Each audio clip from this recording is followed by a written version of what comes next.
and today we are taking something different. This translation, Marathi to English. Come on, let's begin.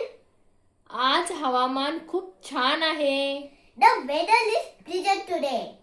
तू कधी परत येशील? When will you come back? मला एक cup चहा हवा आहे. I want a cup of tea. काळजी करू नकोस. Don't worry. तुझा दिवस कसा गेला? How was your day?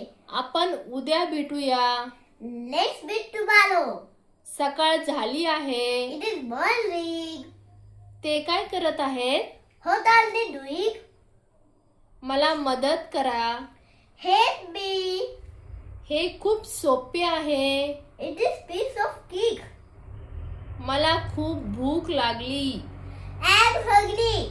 चपाती फुगत नाही. No chapati, not puffing up. मला माझी शाळा आवडत नाही. I don't like my school. माणसाचा सभ्यपणा त्याला खूप उंचावर घेऊन जातो. The person's good character takes him to the great height. देवाचे रोज आभार माना. Give thanks to God every day. If you like this video, don't forget like, subscribe this channel. Bye bye. See you in the next video. Thanks for watching.